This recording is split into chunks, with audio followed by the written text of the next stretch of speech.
Hey guys, Kev here, and I have a full review, slash overview to do for you of the Kvist Bladeworks InVert.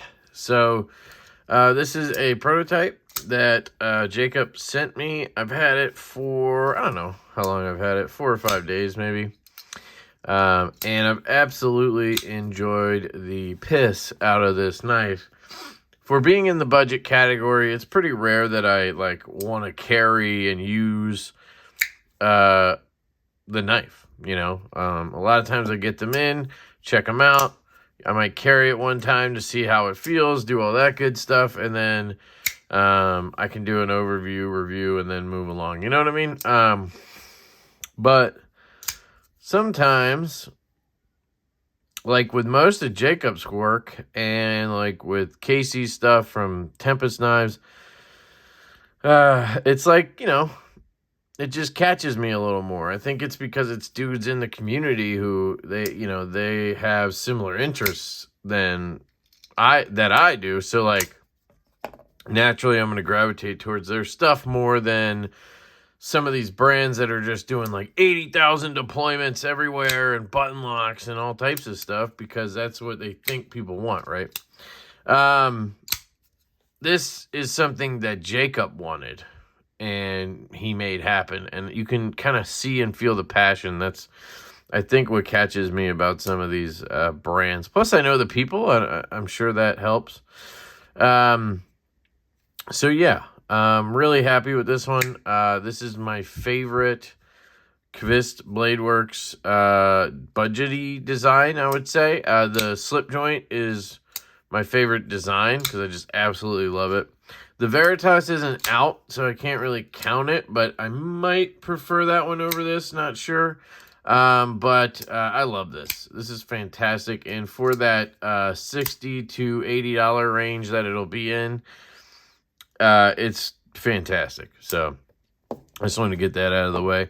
Real quick comparison to its brother, the PE.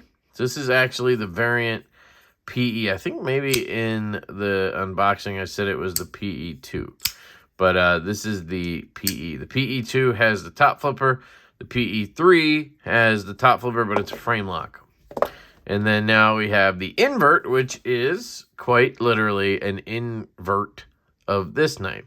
So this knife is a Warney with a sway back. So if you were to flip it over, it would look like this, which is basically a drop point. Now, if you took this cutout and put it here, that's what you would get, right? Well, and you got to take the hole and put it up there, but you get the point. He inverted the design. It's really cool to me. I'm just glad he did it. I think it's awesome. I also love the change he made to the pivot. This is going to be divisive. Some people are going to hate the square. I can tell you that right now. But I really like it. Anyway, there's a comparison. He actually tried putting the blade from the variant into this handle, and it didn't quite work. It like fit in there and everything, but the it didn't like lock up or something. I forget. It was pretty funny. He showed me a video. Yeah, so aesthetically, I think I like this a little better because it doesn't have the sway back. I'm not a big sway back fan. I kind of enjoyed it on the variant. I do enjoy it on the variant, but it's not normally my style to be into sway backs because it kind of gets you in the palm, the sway, you know, where this, it curves into your hand, with your hand, and this cutout fits my hand perfectly as usual, but now it all just melts into my hand. Very good in that grip. Very good in this grip. If you find yourself at 7-Eleven, Friday night gas station, you are good to go. I know I skipped aesthetics, so let's get back to that. I love the drop point. I am a huge fan of this very minimal flipper tab. This front flipper is one of my favorites of all time. I just love how he just kind of took this piece of steel out, and that is the top flipper. It's so in line. It's so kind of subdued, yet it works. I mean, it really isn't any harder to actuate than other front flippers. Honestly, I'd argue it's better. The jimping does not go up and around, unfortunately. You can't really go around, but I don't know if you could get it to come up a little higher, but it works for me extremely well. You just kind of put your finger at the top of that post and pop it, and it works every time. Blew my card on this one, 14C on this guy. These are prototypes now. He doesn't know exactly what's happening yet. As I film this, he doesn't know if this is going to be just a pre-order, if it's going to be just a run he does, if he comes up with some other idea. But let's see if I can get that. There we go. Yeah, so I don't have any game plan in that sense. So just keep that in mind. One thing I want to note is the filler tab. I would definitely work on something here because this corner I can feel right here. So I can just catch that corner of the filler tab. And you can see the angle is off. So I don't know why exactly that is, because if you flipped it over, I'm guessing it would fit even more flush. So I'm not sure why it was kind of made for lefty carry or something. I don't know.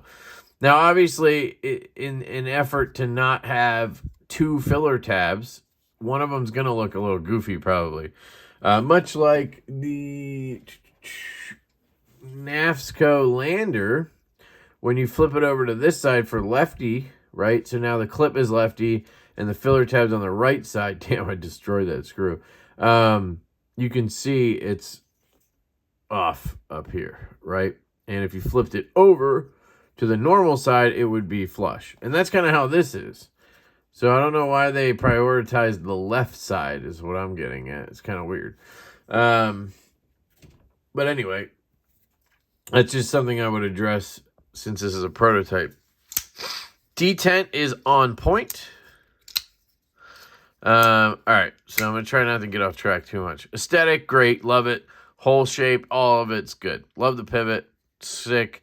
Ergos, like we said, super comfortable in hand. Lock bar access is fabulous. Jacob, 2 thumbs up, my buddy. You have hit the mark on the lock bar access. I've been waiting for this. That's why I'm so excited about it.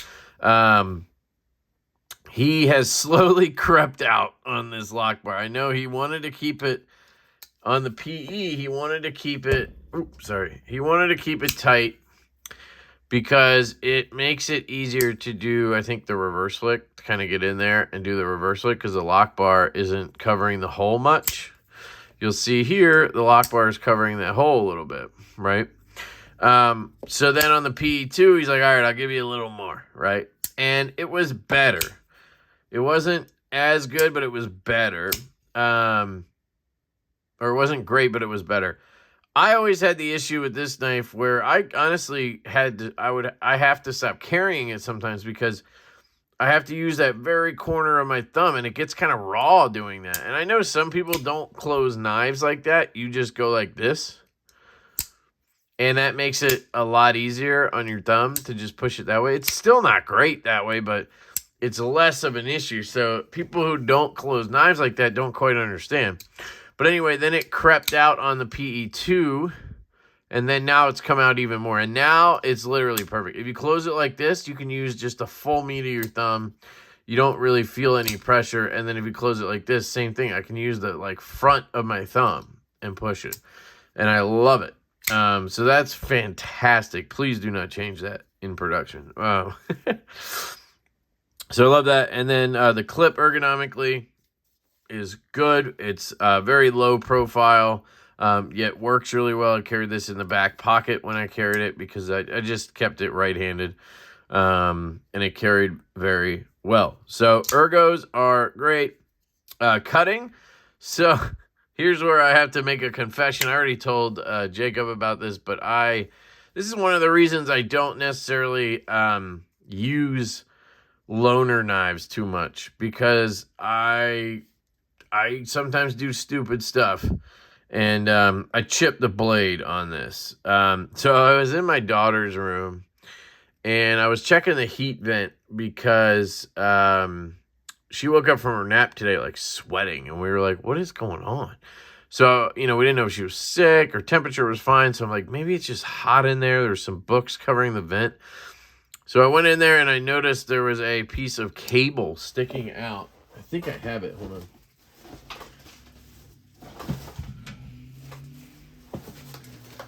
Thought I kept. Oh, I might have. No, here it is. So there was a piece of like old cable sticking out of the vent. I guess the previous owner had just, that's how they ran their cable for TV. And then when they sold the house or whatever, I don't know, they just tucked this cable down into the vent, and it, I guess, crept its way back out. It was kind of sticking out of the side of the vent a little bit. So I had tried to kind of like bend it and kind of pop it back into the air vent and then cover it with the, the vent cover.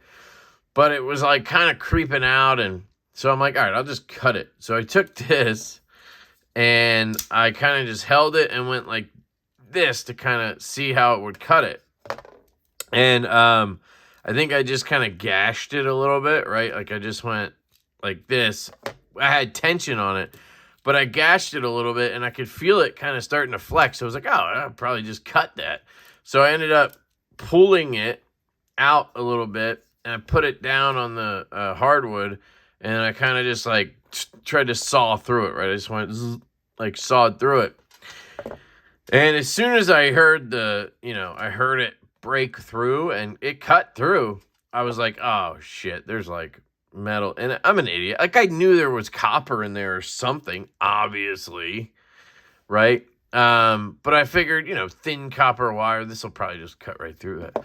Well, it has a sort of shell. It has like a steel shell or aluminum shell right there. You see that? All the way around it. So I cut through that. I cut through whatever that plastic is in there. I don't know what that is exactly. Just dense something. And then I cut, obviously, through the copper wire. So I did all that just like, and so I chipped the blade. And I was like, fuck, this is a loaner prototype. I just fucked it up. And I'm like, can I just like, maybe at first you look at it and you're like, oh, it's just a piece of something. I'll just wipe that off or whatever. And I tried all that. But there's a clear chip, and I'll show you. There's a few maybe now that I'm looking at it. Yeah. Shit. Can you see them there? This side looked clean. I was like, oh, I think I escaped this. But I think it just kind of folded over to the other side. Let me get a piece of white something.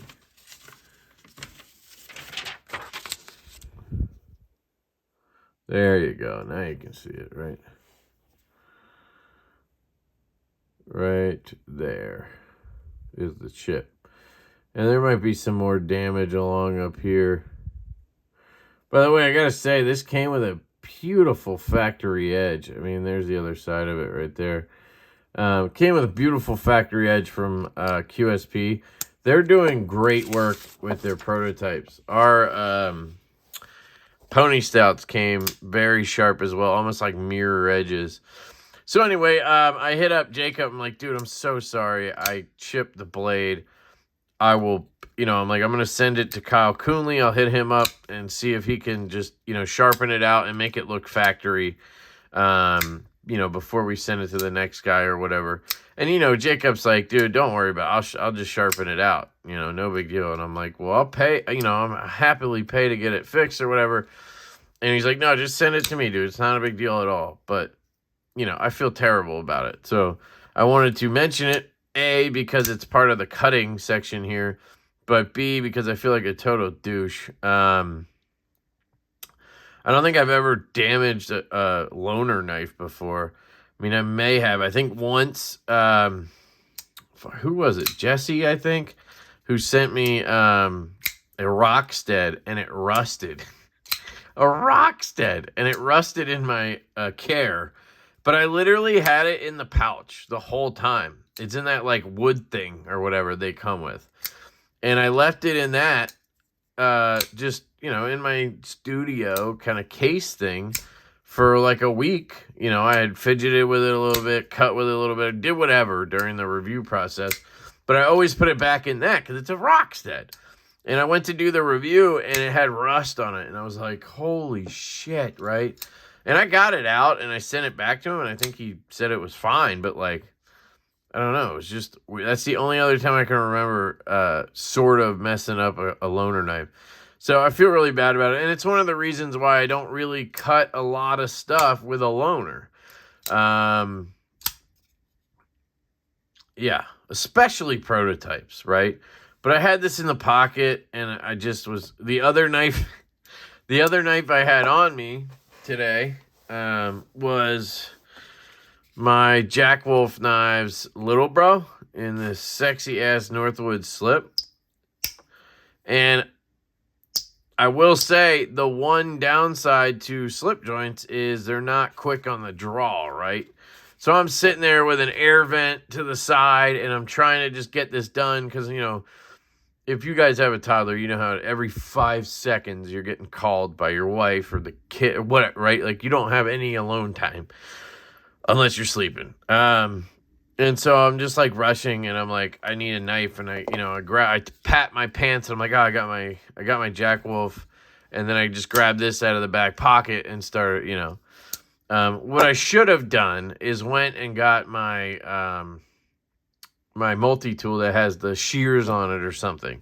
But I didn't. By the way, this slip is fantastic. I wish I hadn't cut it somehow. I don't even know how that happened.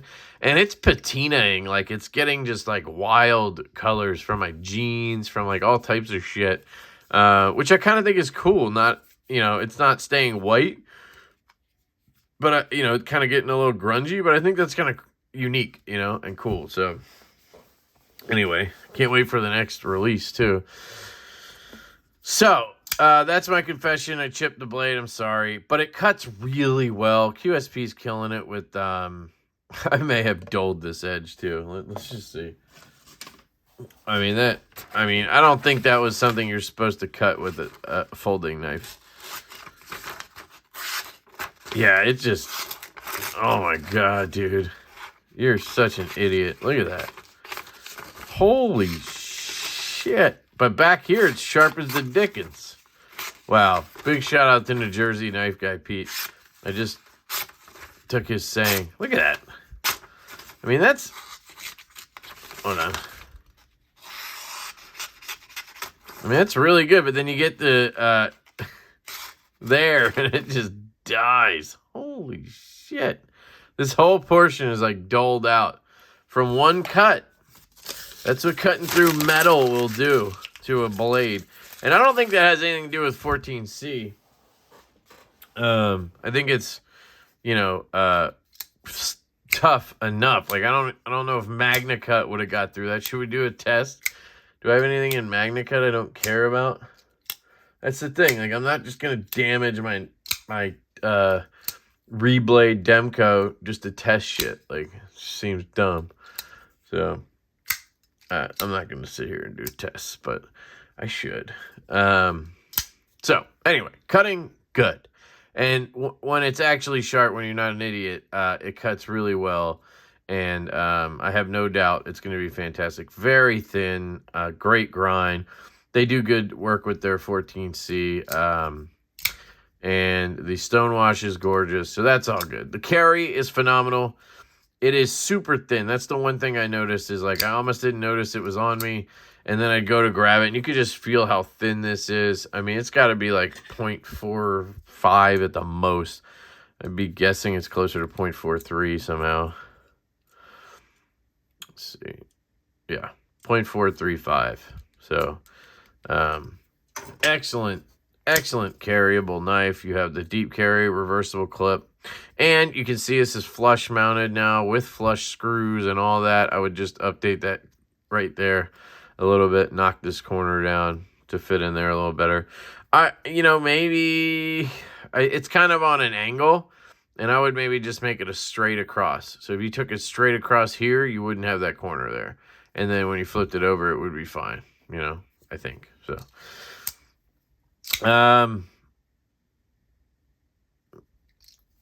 sounds.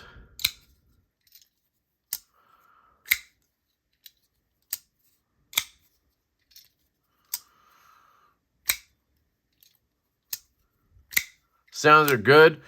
I would give it, you know, like a 6 or 7 out of 10. The only thing holding it back is you can hear the bearings rolling if you listen. You hear that? So I actually already talked to Jacob about this, and he agreed. I told him he should switch these out to 5mm 1/16 bearings. Now, Jacob, the only thing I can think of for them to say no to that is the width, maybe. But our design, the Pony Stout, is QSP, and that one is 0.4. I mean, it's right around the same exact thickness. Ours is contoured. And we have 5mm 1/16 in here. Still drops. I mean, I don't think the action's better on one or the other. You know, I have skips in here, but they're doing great work with detents and everything.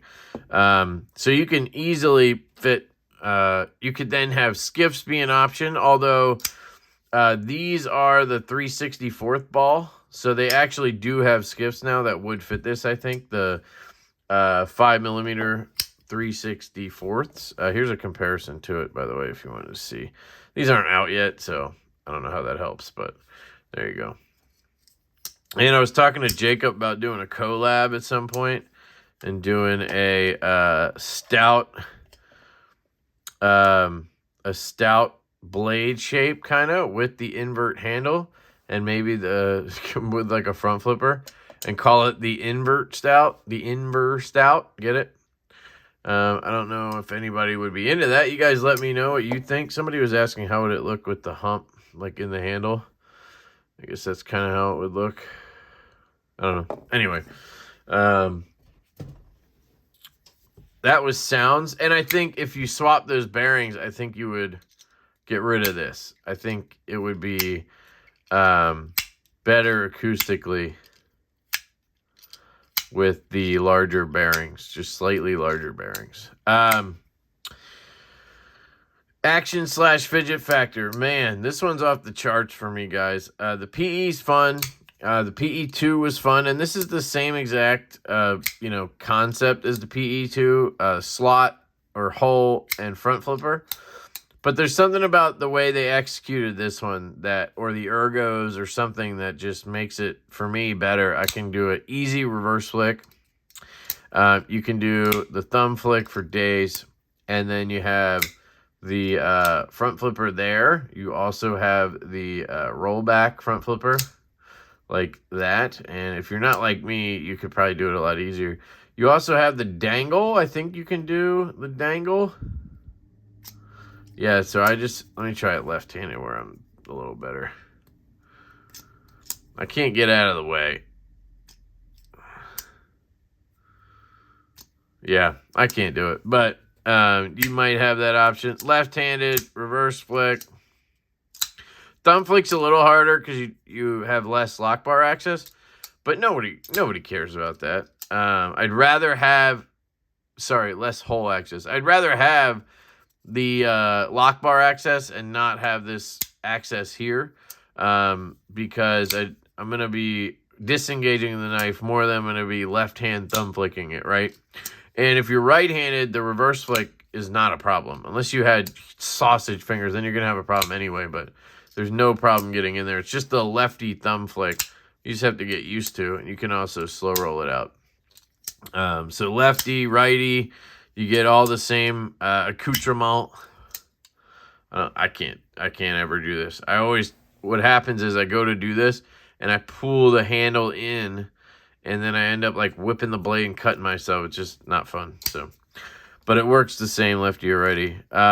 So the detent, that's where they shined on this. They really are starting to understand what we want in a detent, that we want a crisp, snappy pull. I've been trying, I'm sure Jacob has been trying to beat it into them that's what we want, right? We want a little resistance before the blade comes out. We don't want it to just flop out. So that's great. The disengaging is money. I mean, she swings and then, You know, absolutely wonderful. The detent is so good for the hole, and it works great for the front flipper. And they did it right here. You always prioritize the one that needs the stronger detent, right? Front flipper would be fine with a lighter detent, but then you go for the hole and you don't have enough. So you gotta prioritize the hole, right? I can thumb flick this without a problem. That tells you the detent's good, right? So they did an excellent job executing that. This knife overall is fantastic. I'm excited about a $70-ish knife, $60-ish knife. And to me, that says the most about it, right? The fact that I'm excited about it. So, yeah, really good piece. This is the Kvist Bladeworks InVert. And like I said, I don't have much detail on what's going to be happening, how it's coming out, but keep your eyes peeled. Stay tuned to his Instagram and his YouTube. Also his website. All of that will be linked down below. Big shout out to Jacob. Jacob's a friend, so, you know, take everything I say with a grain of salt. But the things I don't like, I tell you, right? And I tell him. So it's only going to help. We can only help each other by being honest, right?